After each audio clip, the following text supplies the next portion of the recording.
के आधार पर जो डार्विन साहब थे उन्होंने ये बताया, क्या बताया कि भाई जो जिराफ थे वो दोनों प्रजाति के पाए जाते थे। वो छोटी गर्दन वाले भी पाए जाते थे और बड़ी गर्दन वाले भी पाए जाते थे, और उसका फलस्वरूप ये निकला कि जो छोटी गर्दन थे उनकी आवश्यकता नहीं पड़ी, तो वो इस पृथ्वी से विलुप्त हो गए, नष्ट हो गए। और जो बड़ी गर्दन वाले जिराफ थे उनका सर्वाइवल आज तक बना रह गया। और इसी प्रोसेस को हम एक नाम देते हैं, इसको क्या कहा जाएगा? इसको कहा जाएगा सर्वाइवल ऑफ द फिटेस्ट। इसी को हम नाम देते हैं और कहते हैं कि ये है सर्वाइवल ऑफ द फिटेस्ट। यानी कि इस नेचर में वही रहेगा जिसकी आवश्यकता होगी, जिसकी आवश्यकता नहीं होगी उसे इस नेचर से जाना होगा। और ये जो नेचर है, जो प्रकृति है, वो हमें रेस सिखाती है। रेस क्या सिखाती है? यदि आपको जीवित रहना है तो आपको अगले को खाना करना पड़ेगा, ईट करना पड़ेगा। और जब अगले को ईट करते हैं तो उसी प्रजातियों में से एक ऐसी प्रजाति बाहर निकलेगी जो प्रजाति सभी कारणों से लड़ने में सक्षम होगी, और जो सभी कारणों से लड़ने में सक्षम होगी वही फिटेस्ट को सर्वाइव करेगी, वही क्या करेगी? आगे बढ़ेगी। इनकी भी कुछ मुख्य बातें हैं। क्या मुख्य बातें हैं डार्विन साहब की? डार्विन साहब की मुख्य बातें क्या है, आइए बस यही जान लेते हैं और आगे बढ़ते हैं। डार्विन साहब ने पहली बात यह कही, इनकी भी कुछ इंपॉर्टेंट पॉइंट्स हैं।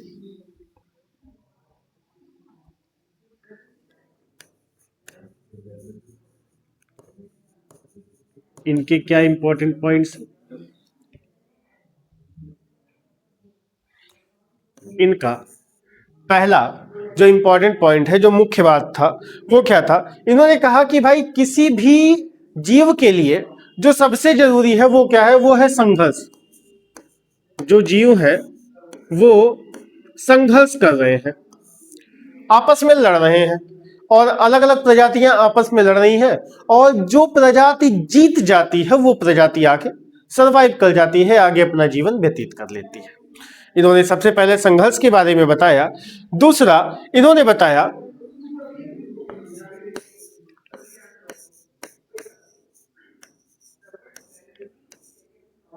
सामर्थ्य के बारे में।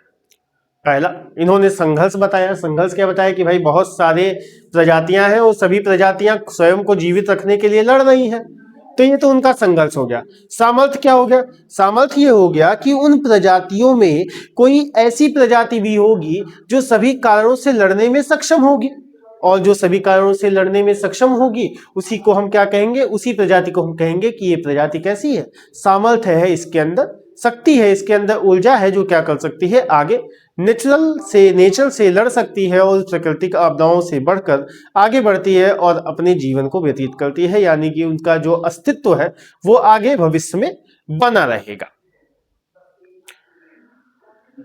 अगला भाई, जिस प्रकार से इन्होंने बताया कि छोटी और बड़ी दोनों गर्दन वाले जिराफ थे, उसी प्रकार से ये बताते हैं कि यहाँ पे अलग अलग समय पे जाति की उत्पत्ति भी हुई। इन्होंने ये भी बताया कि भाई जाति की जो उत्पत्ति थी वो भी इन्हीं कारणों से हुई। इन्हीं कारणों में कुछ विकास हुआ, इन्हीं कारणों से कुछ नई चीजें आई, और उन्हीं कारणों से एक नई प्रजाति जो थी वो उभर कर आई, बाहर निकल कर आई। जैसे अगर हम समझने का प्रयास करें कि जब डायनासोर का काल खत्म हुआ तो उस समय जो पृथ्वी था उसका तापमान कुछ ऐसा था कि वहां पे बड़े जीव नहीं रह सकते थे, तो वहां पे डेवलपमेंट हुआ छोटे जीवों का, और जो छोटे जीव विकसित होकर आए उन्हें मैमल्स कहा गया, स्तनधारी जीव कहा गया, और वहां से एक नई जो पीढ़ी थी उसका आरंभ हुआ।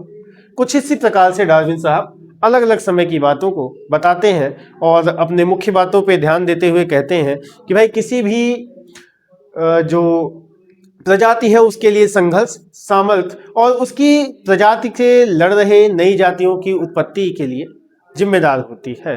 और यही है डार्विज्म, डार्विनवाद, जो लेमार्क्फिज्म को पूरी तरीके से डिस्प्रूव करती है और सबसे सफल जो है वो एक प्रयोग बनती है। तो इस तरीके से डार्विनिज्म ने ये बताया, डार्विन साहब ने ये बताया, क्या बताया कि जो सर्वाइवल है वो केवल उस प्रजाति का होगा जो प्रजाति सामर्थ होगी, जो प्रजाति संघर्ष करेगी और उसी प्रजाति से एक नई प्रजाति का या एक नई जाति का उत्पत्ति होगी, एक नई जाति का उद्गम। आगे की बातें अगली क्लासेस में करेंगे। Thank you.